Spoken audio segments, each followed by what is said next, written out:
Failure is not the opposite of a good life. It is the material from which a good life is built. The Stoics understood this 2,000 years ago, and every philosopher who has lived deeply since has confirmed it. What you do after you fall is not recovery. It is the practice itself.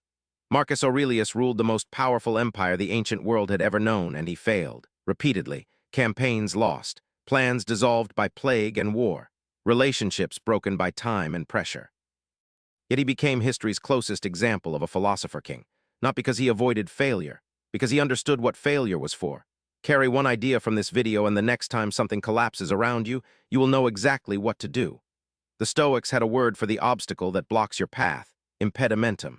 And Marcus Aurelius wrote something about it in the Meditations that sounds almost offensive to modern ears. The impediment to action advances action. What stands in the way becomes the way. Read that slowly. Not push past the obstacle, not overcome the obstacle. The obstacle itself becomes the path forward. This is not motivational wordplay. It is a precise philosophical claim about the nature of reality and the nature of the self. Epictetus, who was born into slavery, had his leg broken by his master, and still became one of the most influential teachers of antiquity, drew a single permanent line that shaped Marcus Aurelius's entire worldview.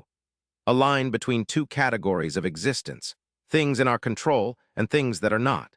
Make the best use of what is in your power and take the rest as it happens.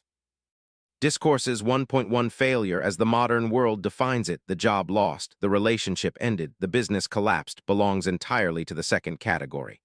These outcomes live outside your control. What you do with them lives entirely inside it.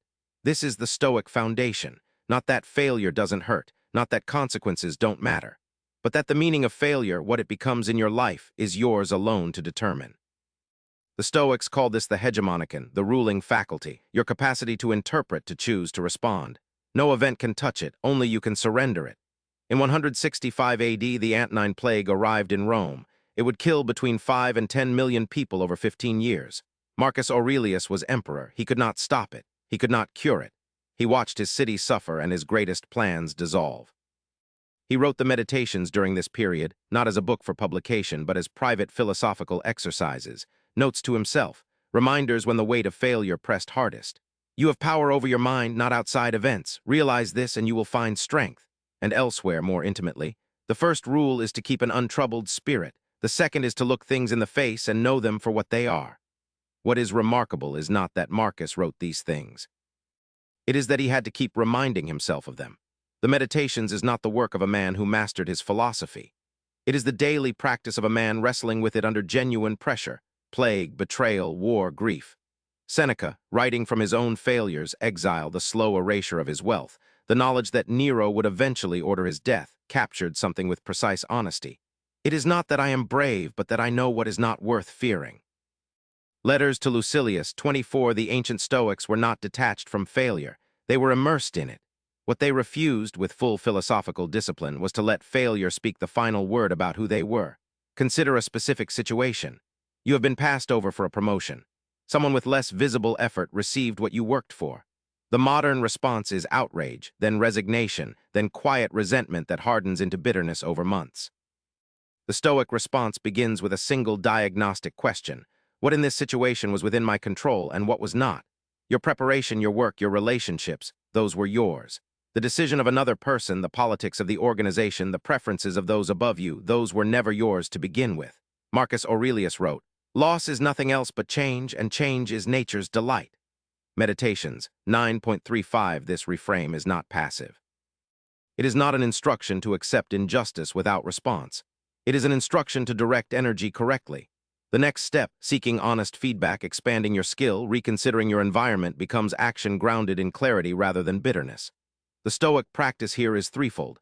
First, the pause. Before reacting to failure, take what Epictetus called the moment of choice, the gap between event and response. That gap is where your character lives. Second, the distinction. Write it down literally, what was in my control and what was not. The physical act of writing it separates your identity from the outcome. Third, the return. Ask one question: what virtue can I practice inside this new reality? Not what can I recover, what can I become? Waste no more time arguing about what a good man should be one. Meditations 10.16. That is the Stoic answer to failure. Not a theory, not a consolation, a direction. If this way of thinking speaks to something in you, follow this channel. Each week, we bring the wisdom of Marcus Aurelius, Epictetus, and Seneca into the specific struggles of modern life. Subscribe and carry the ancient philosophers with you. Marcus Aurelius, at the height of his power and at the depth of his difficulty, wrote 6 words that belong in every space where human beings struggle and begin again. The impediment to action advances action. Your failure is not the end of your story.